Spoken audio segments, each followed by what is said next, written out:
Welcome back, everyone, to Merge Conflict, your weekly developer podcast talking all things development. Mr. Frank Kruger, how you doing, buddy? Oh, I'm doing all right. We've been doing development, but you were complaining just before the show about development. Um, I think we're gonna take a break in the podcast from talking about dongles, though it was tempting. We could keep talking about Mac Mini dongles, Good, but I think we're forever. gonna take a break from that and maybe talk about development. Is that true? I believe so. I believe we're also going to take a break from AI, Frank. We're not going to talk Uh, about AI. it'll get involved at some point. It has to. Just we gotta ring the bell. Thing. We're also not going to talk about Apple products, so we're not going to do that today. Not? I mean, Nope. you sure? Well, they haven't announced any, but Why? we're recording any new Air products. So if they do announce some new Air Oh, products, then next we can. But I'm not going to talk about the iPhone razor 16. thin, razor thin Air I'm not talking about this. products. No. What, James? Why do we AOT our apps? We AOT our applications because we want them to be faster, smaller, and better. That's not true. Oh. We AOT our apps because we want them to run on the Apple platform. That's true too. But we also do it because Apple reference in. we want them to be smaller, faster, and better. And run on iOS. I guess so. Yeah.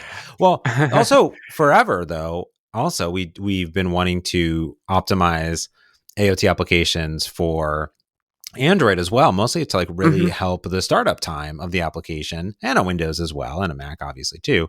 One of the nice things of AOT is that without a JIT in there, things can be near instantaneously boot. Now, that being said, when I said smaller, faster, that's not necessarily the case. When we think of AOT, we also usually think of a bigger for the In code. Fact, the smaller part is not AOT at all. That is a whole different thing. Because if you think about it, AOT has to like integrate the runtime into itself, because if it can't rely on the runtime and the JIT, it has to bring all the runtime and the JIT knowledge into the code it generates. Well, for anyone that's maybe new listening here, and maybe he's listened to us for a bit, Frank Kruger, break down what the JIT is and what AOT is, and the comparison. And this is important in general to understand like why we would even want an AOT. You need to understand the JIT, the just in time compilation. Oh boy. Off the cuff, here we go, everyone. Here's intro to how modern runtimes work. We want to program in a language, but we don't want to ship the compiler around, or we want to compile our language down into something that can run on machines.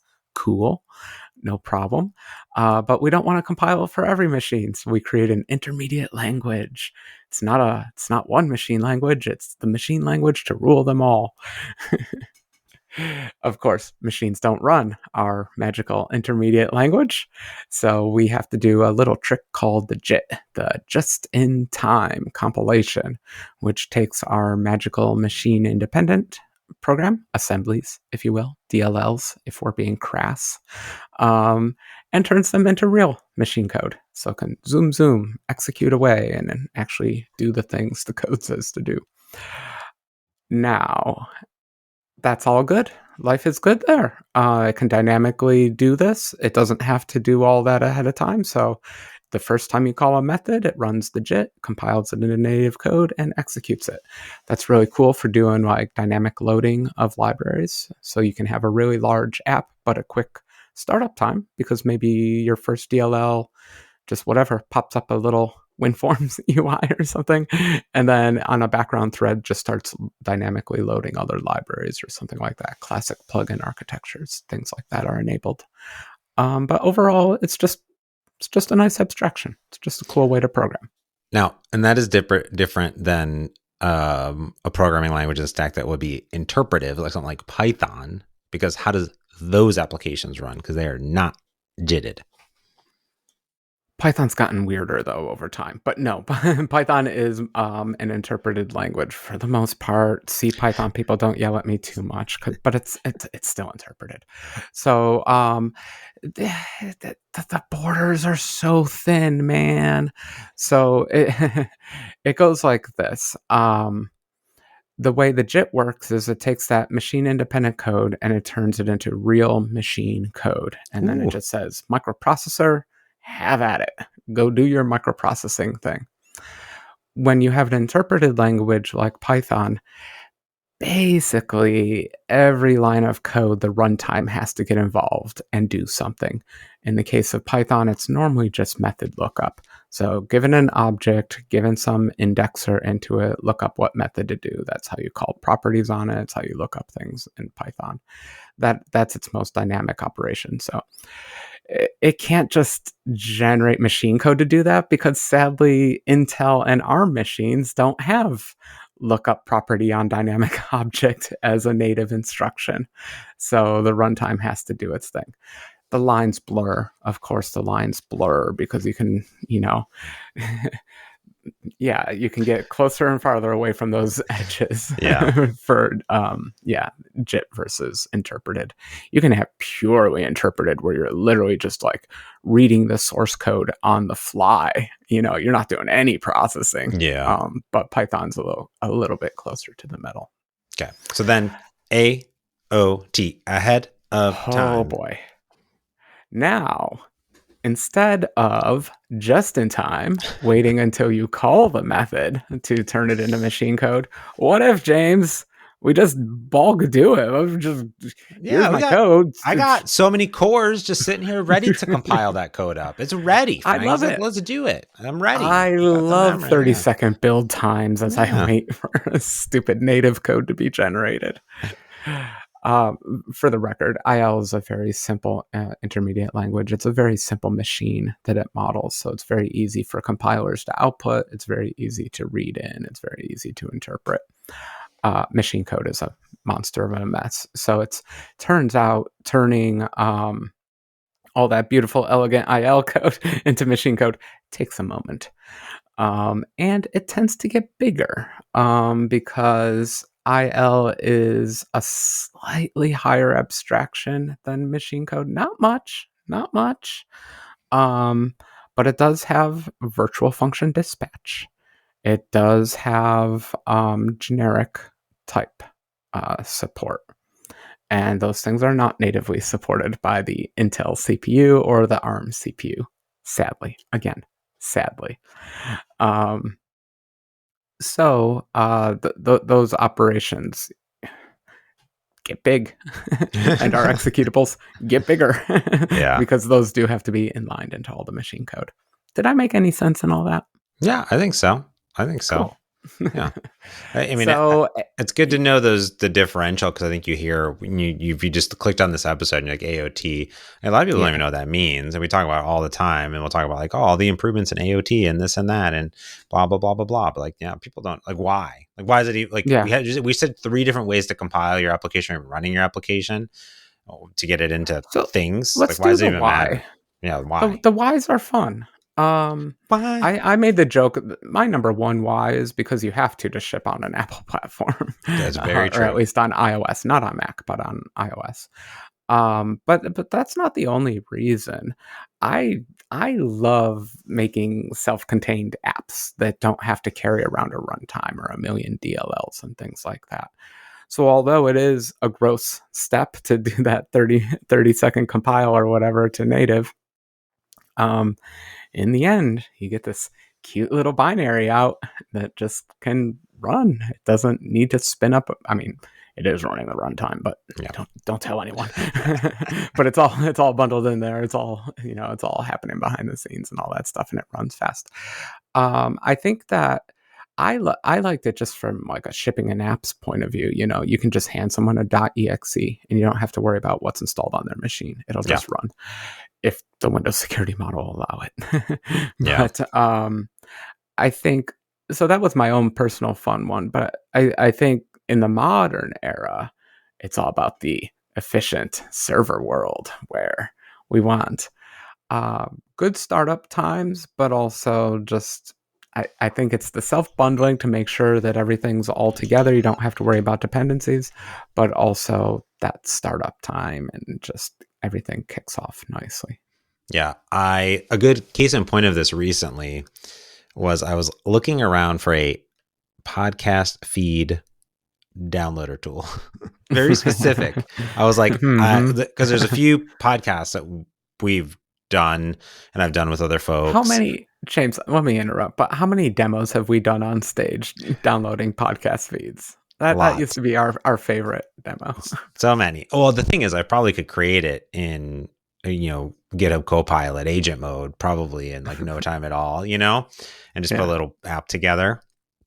But I was like, someone had to have created this, right? And sure enough, there was a bunch of old projects and some new ones. There was one, and it was a Python project.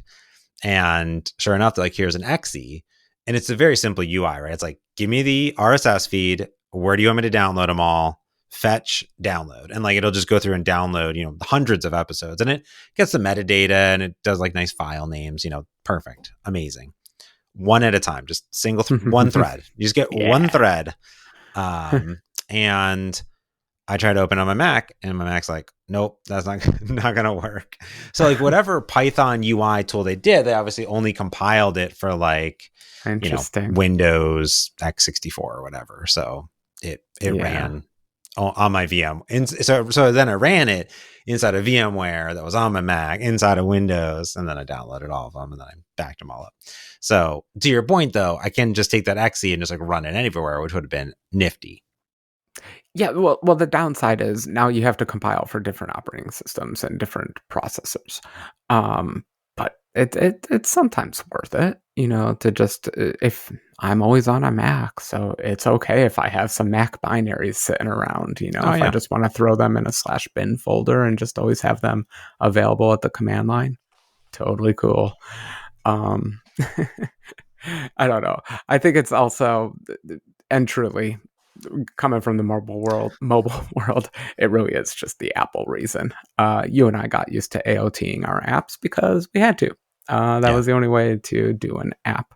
Apple would not allow JITted apps. Wouldn't really allow interpreted apps. That got a little bit fuzzy and A little weird at some dicey. point. Yeah, but basically, one of the tricks that a JIT needs to do is after it creates new executable machine code, it has to mark that memory as executable by the processor. Otherwise, the processor won't execute it. Mm. The processor has safeguards to prevent it from accidentally trying to execute data. Um, and so you can make it impossible to run JITted stuff in this fashion simply at the OS level by not allowing that bit to be set, by not allowing the processor, by not allowing JITs to set that memory flag and execute that code. And that's what Apple does. Thanks, Apple. Made our lives interesting for the Yeah. last 20 years and onward. Well, and the fascinating part of that entire process, we've been around in the Xamarin and Mono days for a long time. Me, 13 years, you much longer.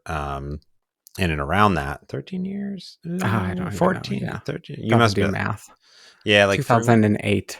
I was 2011. So yeah, Yeah. so you're like 15, 16 years. So like the interesting part is like for iOS and the compilation, there's actually like a lot of restrictions early on and around because of AOT compilation. It was mostly around like generics and a bunch of other things back and forth. But that list slowly trimmed down because the team's Yeah. so good and they solved all these problems in the AOT compilation. And then there's like the LLVM compilation optimizer as well. But I feel as though, I don't know if it was .NET 6, .NET 7. I don't know which version it was. I felt like there was a huge push for AOT optimizations in and around it. And I'm sure every single version as well. I know there's like all sorts of stuff if you read the release notes. But I feel like as a app developer and a library developer, I haven't really changed what I've been doing in what I've been doing. And I don't know if that's good or bad. Because like if .NET has the world's best AOT in the world, but I write code or I have libraries that like make things not optimized in a way, like is that good? Is that bad? I don't know. I was kind of living in that limbo also. I wasn't really sure. Do I have to do anything about the AOT? Because I've been running my code under AOT for a while, but now there's new AOTs. So the AOTs that we're accustomed to, the first one came out from Mono, and that really was. Oh, I'm sorry. I should say there are very old AOTs, especially in the early .NET Framework versions. It was called the GAC, and you could engine code into the GAC, and that took your assemblies and did some optimizations and put them in a nice, safe, happy place, and maybe did a little pre-code generation. That's what the GAC was to you, a nice, happy, A friendly nice place little where happy place for assemblies to live. all the assemblies got along forever in the GAC. I just assumed that if you got it into the GAC, then everything's fine. All right. I don't know where you worked, but sure. Well, okay. Then came the mono engine, which could just it basically just ran the JIT. Like, I don't think it did too much more than it just executed the JIT and saved the results. Like, hey, here's an app. Well, welcome to apps. And that was pretty cool. And that ended up being good enough to run on iOS devices. So they could just run the JIT and output all that code, save it to a bunch of gross Mach-O files, and upload them to a phone, and everything worked out great. Eventually, though, a new one came along. You mentioned it, the LLVM. We don't have to dwell on it, but it's my favorite one because they had to do the most crazy things, which is actually output some LLVM code. LLVM, if you're not familiar, is a C++ and C backend. It's a cross-language backend, actually, but it outputs native code. Anyway, so they take weird .NET intermediate language code, convert it into weird LLVM intermediate code, and LLVM then turns it into native code, and it does an optimization pass, and it's a wonderful optimization pass, and it makes your code very fast, and I love it to death. But we're not here to talk about that because it's not all just about performance. But in the case of the LLVM AOT, oh, you get performance. It's fast. It's ridiculously fast, the code it generates. Well, so the thing that I've been hearing about mostly nowadays is the native AOT. That's the newest puppy, the newest hot dog on the stand. Is that a thing? No. So native AOT has been coming along. I think that came out of I forget. Oh gosh, I've forgotten the history. I'm getting old, James. But it came out of Microsoft. Yeah. And yeah, it's been basically baked into .NET now for many versions, and it keeps getting better. They keep supporting this platform and that platform. For example, Maui, some parts of Maui are supported under native AOT. You'll have to clarify me. I'm not even sure which parts exactly. I don't know if that's official or not, whether the whole thing is native AOT compatible or not. But I know it's kind of a goal. Everyone's basically vaguely working on it. I believe in .NET 8, they started to support more. And I remember that they did a demo of like console applications or whatever. Like, look how much better, right? And then the iOS and Mac Catalyst support, I believe, was in preview in .NET 8. And I believe it's official. Yeah. In .NET 9, I think it's official. I think Android moved it into preview. Okay. People can correct me if I'm wrong. Please consult Microsoft Docs for all this. And the reason that came about and why I knew obviously about it was all the performance blogs. There's a brand new like performance blog on Maui and stuff that Pepper's just put out for .NET 9, but also .NET 8 one. Ooh. But also because the big eShop demo sample that we do about 6 months ago for .NET 9, someone did a PR when we were upgrading to .NET 9, and they removed, we'd already used system text JSON, but we weren't using the serializable context, the source generators, which generate AOT trimmable optimized code, basically. So that is now you're ringing the bell. Now you're hitting the topic. 19 minutes in, hitting the topic. I try, Frank. Trimming, James. Trimming. So, because we are taking this elegant high-level IL and generating native code, they tend to be bigger native codes, a lot of native code spilling out. And so, Just everywhere. It's all this and code is just it's everywhere. and you kind of have to track down every dependency and AOT every dependency. Every library you touch, every library that library uses, everyone gets mashed together into one big AOT soup. It gets big fast, especially in this modern world of Yeah. left pad libraries and all that kind of stuff. It gets to be a very large soup very quickly, and so we need trimming. Um, we need trimming. I mean, this is coming off of an episode. What'd you call it? An app in 2 MB or something like that. The last episode. Yeah. Whereas I downloaded a small cat app, if such a thing exists, for 2 GB. I still think we need trimming. Yeah. Especially in the mobile world, we needed trimming where we would get rid of all the code that we're not using especially because we were AOTing that it generated a lot of code. Yes, And Frank. so The linker. the linker, it goes The by many linker. names. I don't like linker. For me, It links it linkers are out. things that merge things together. Trimmers are things that are heaving, cutting, chop it off. That does make sense. I Like, argued with the you person link who chains. You need the delinker, the I've been trimmer. having this argument since 2008 with the person who wrote the linker. I'm like, it's not a linker, it's a trimmer. But okay, Yeah. anyway, it doesn't matter. Yeah, in mono, it's called the linker. And you and I love the linker.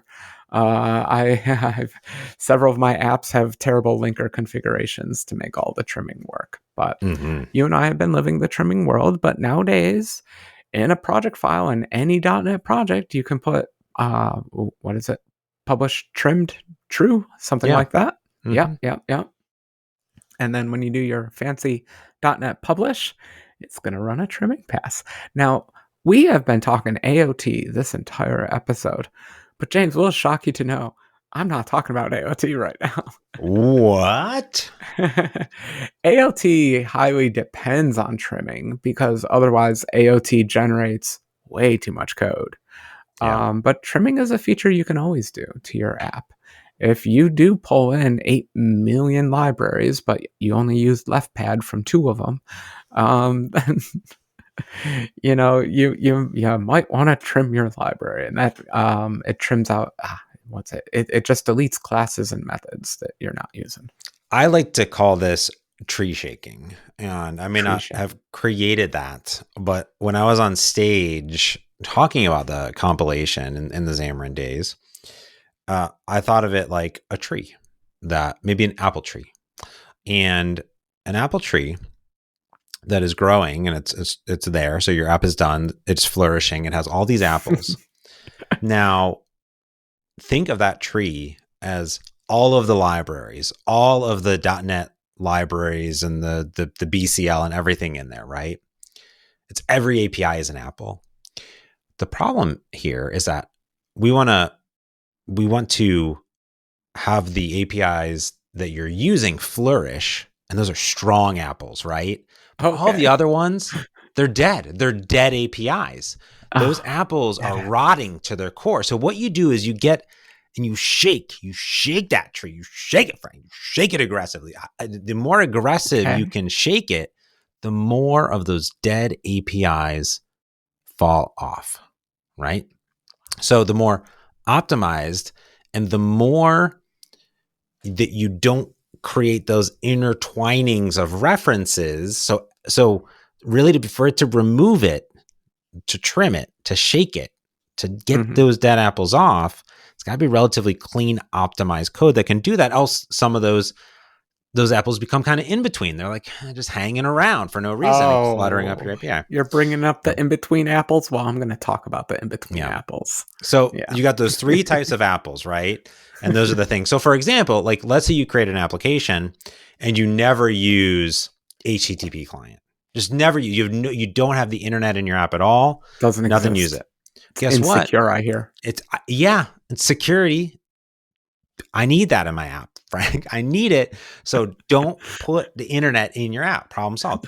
So the cool part is that the linker or the trimmer or the optimizer, whatever you want to call it, would remove that junk, basically, that those beautiful APIs or whatever code, all the stuff in there from it. So it would be bundled into it. You don't need it, right? Now, the same thing is true. Like if you are using in systemnet HTTP, if you're using like 2 of the APIs, not all the APIs, it would only keep the 2 and any interwoven things, and it would kind of try to do its best. Yeah. Do its best as it could, right? You don't want to be too aggressive. And we know what happens then, iOS team, that sometimes get too aggressive because then you need those no link, like, hey, don't link that. Don't touch it. Don't touch it. Don't touch my assemblies. So that's when we got to preserve. Don't preserve it. Don't touch it. So anyways, I do have to give the tree shaking. I will get back to your apples. Don't you worry. I just wanted to throw out a compliment. One nice thing is the trimming can go wrong. It can delete something that you actually do use through some magical means or something like that. Yeah. And it was always the most annoying message. It came up a lot, but missing method exception. And I just remember it. But I always thought it was kind of cool that .NET had enough metadata to know, well, there should be a method here. Yeah. I just can't find it. It's yeah, just man, here, bro. which way did you go? Which way did you go? Yeah, exactly. So a lot of times, and Android has the same problem too. They have because they also have like a linker configuration thing, basically, and they have the same exact problem in the world of .NET too.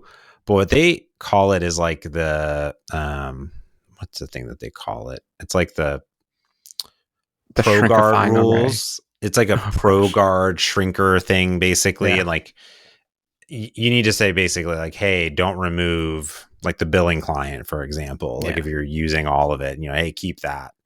And that would even trickle down sometimes. Like if you're using an Android library in your Android app, you might be using those libraries, but then the linker's like, oh, I don't know if you're using that stuff in that native library. So I'm going to like remove the native Java stuff, right? That you're created a binding to because it can't find the references. And it's, especially if you're using a library that's abstracted an API, like how many levels deep is it going to search before it's like, it's good. So anyways, so in general, let's get back to apples. Okay. Apples. So the good apples, program analysis, trimming on at the surface level is a really easy problem. You just start at the main function and you look at what classes are created and you follow every function through, follow every logic path that's possible, and mark every class and every method that's used and only emit those, or however you want to think of it, delete the ones that don't come up when you do that analysis. The problem is .NET is a very advanced runtime, which includes fancy things like reflection and dynamic loading. But reflection is my favorite. It's one of the reasons I actually love .NET, and one of the things I miss the most whenever I'm using other languages.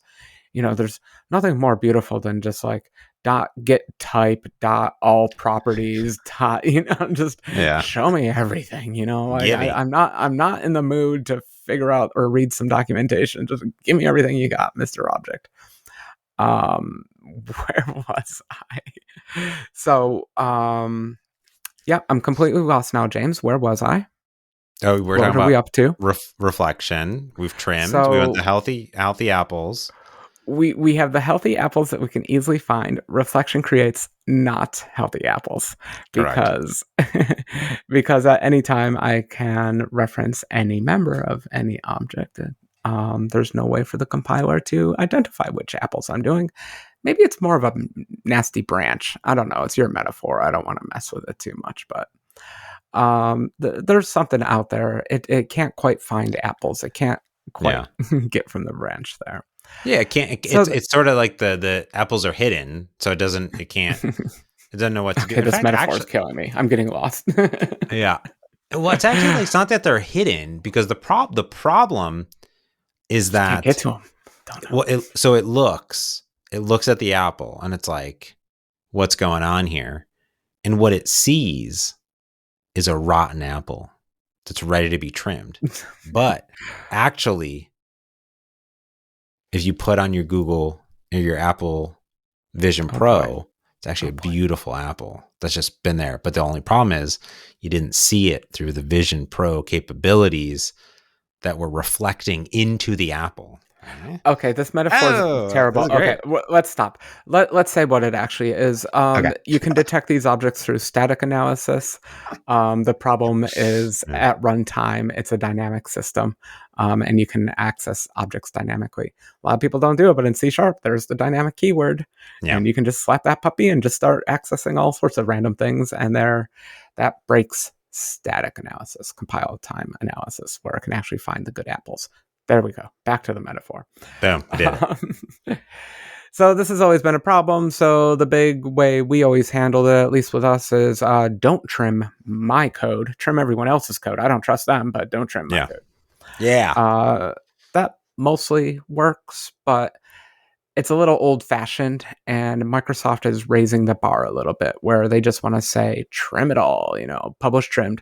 And what they're allowing people to do is say my library is trimming compatible or not trimming compatible. Mm. If it's not trimming compatible, it just has to pump that whole puppy out. If it is trim compatible, it knows it can find the good apples. Oh. And all it needed was some hints on how to What's find those good what's apples. the default if you don't set anything? Uh, I, if you don't set anything, you are not trimming compatible. Mm. And I'm pretty sure it's it's going to put up a warning, and I'm pretty sure it's just going to dump out all your code. Yeah. You will not be trimmed. Your assembly, I should say. It's Or partially trimmed either. Is that what you're saying? Not nothing. too? You are fully out. Oh, You aborted the sequence. I don't like Now, that. what you can say, and this is what is now recommended. You know how we're always doing new features of .NET, but this is actually a .NET 8 feature. This is like 2 years old. But I'm catching up to it. It's new for me, James, and I bet you it's new for a lot of other people. But you can mark your libraries, and this is mostly for library people. You can mark your libraries as being trimming compatible. Mm. How many of Which those do you have, means Frank? 0, Nailed it. 0.5. I'm working on 1, hence our topic, why we're talking about this. Well, honestly, most libraries don't do reflection. Most libraries don't do dynamic assembly and type loading, so Yeah. they're fine.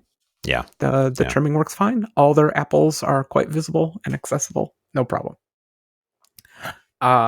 Other people, like me, write terrible libraries that use tons of reflection and lots of dynamic stuff.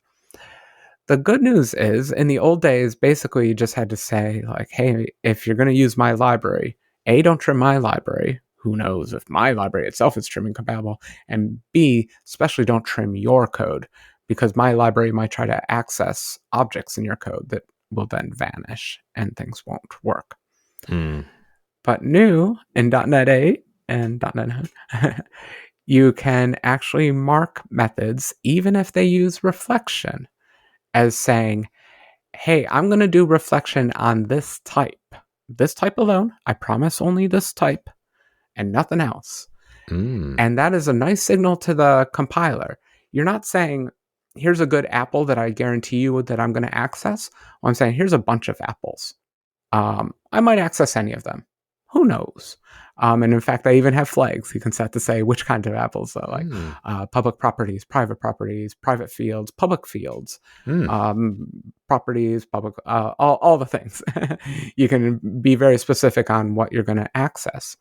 And this is done through an attribute that you can put on a generic type in your code. And it's really neat because now the compiler can see that attribute and say, okay, I don't have to preserve everything in this thing I'm trying to trim. I know that I only need to preserve this one type.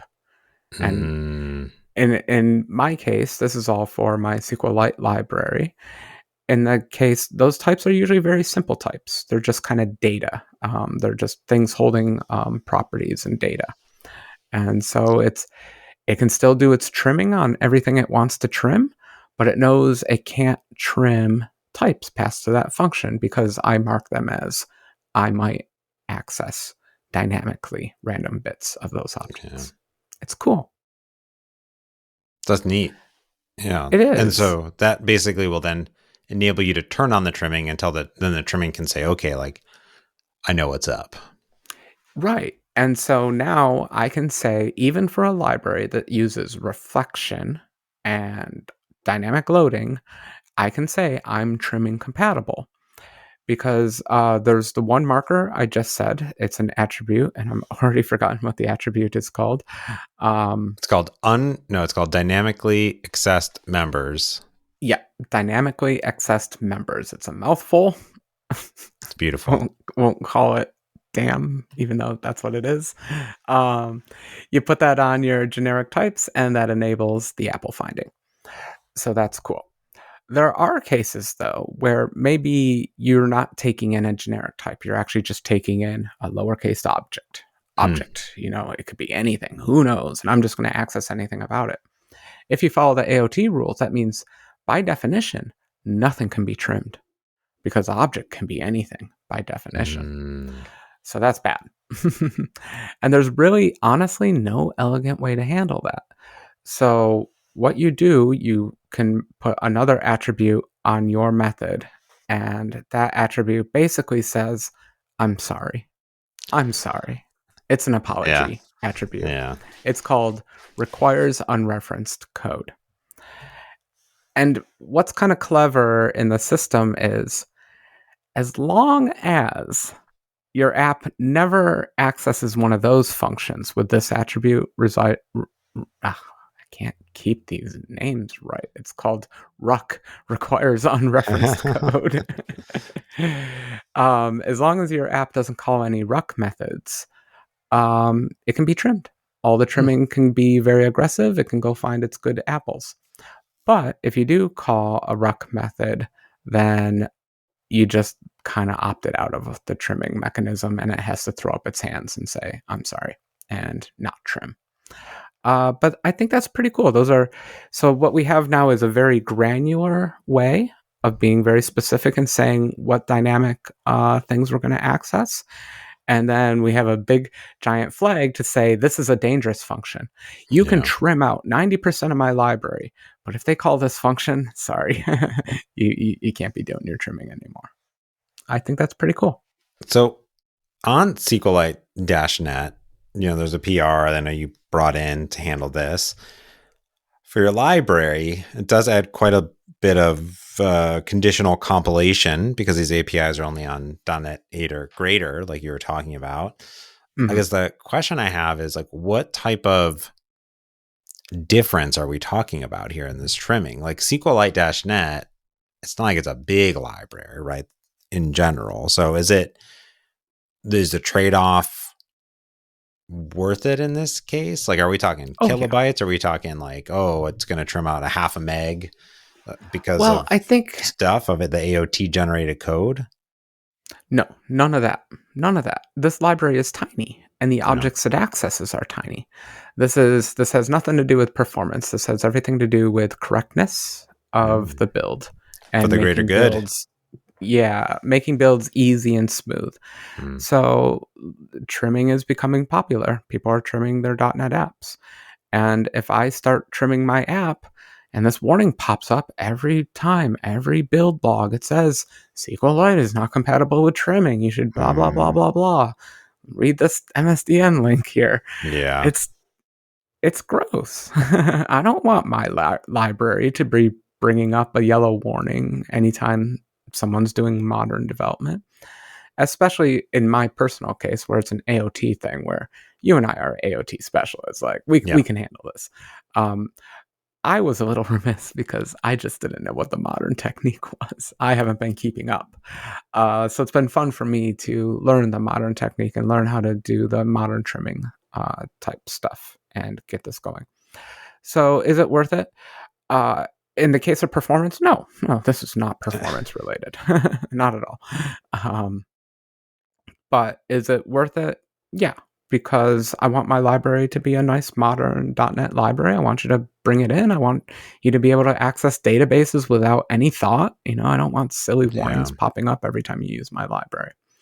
And to that end, yeah, I took in a PR, and geez, I should have the PR up in front of me so I can thank the Sergio. person who did it. We are opening it. It's the internet, Sergio. Thank you, Sergio. Thank you. You said that. Yes. Yeah. Yeah. Sergio is an engineer at Microsoft. He works on the Yeah. Microsoft Store app and also is one of the leads on the community toolkit. And I only know this because he and the team have done all sorts of trimming and AOT sessions Yeah. on the community toolkit optimizations because they build the libraries and they use them in the Microsoft Store application. So Yeah. it's like, oh, they want it to be super duper optimized or whatever. So Yeah, and it felt really great to have a professional do this PR because yeah.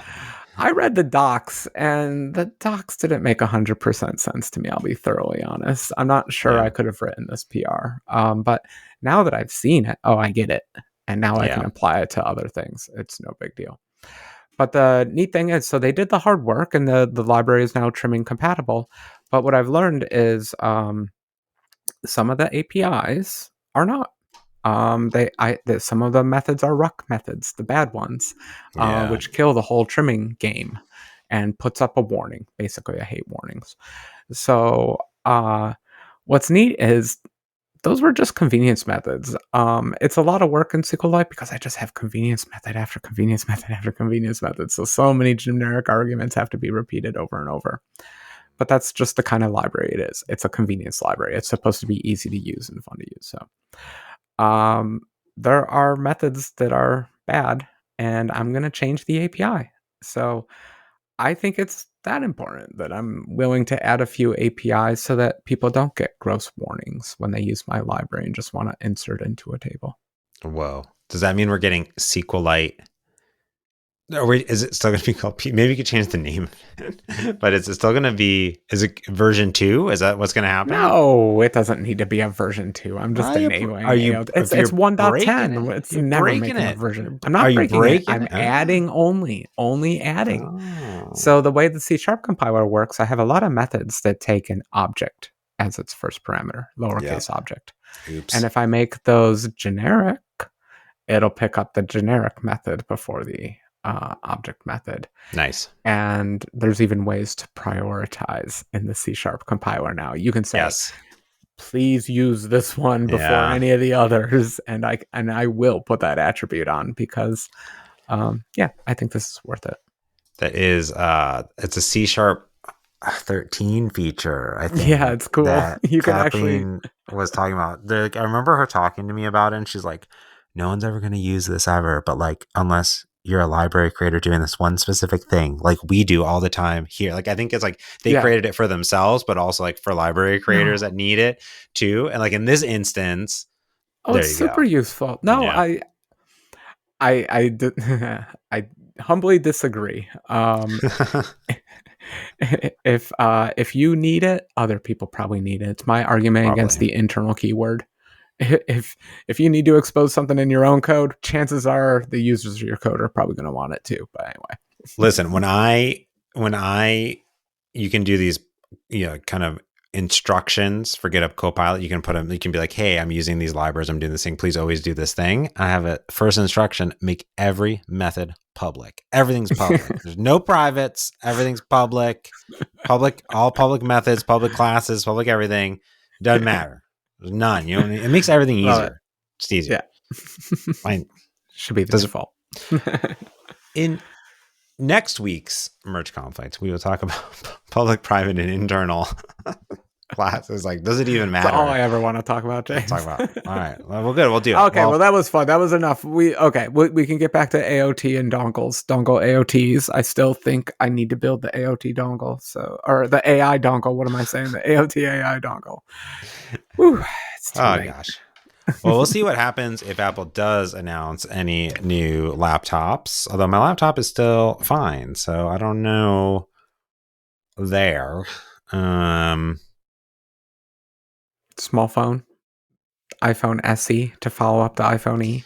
Well, the iPhone 16e, basically everyone's slamming it as too expensive, so that checks out.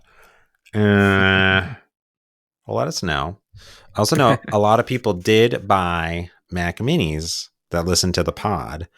And Frank and I were discussing, we'll just do it. It's a hub, not a dock. Well, it's a dock hub, not a dongle. Is this touchy hub that we talked about. It's a USB-C. It's not a Thunderbolt. And Frank and I have been talking about it. Should we get it? Should we not get it? XYZ. If anyone has it, and you're like, let me know. I'm not sold on it, but I'm like, I don't know yet. So let us know what you think. It's a touchy. Then cool. we'll get back to our Mac Mini podcast. Mac Mini podcast. All right. That's going to do it for this week's Emerge Conflict. So until next time, I'm James Montemagno. And I'm Frank Kruger. Thanks for watching and listening. Peace.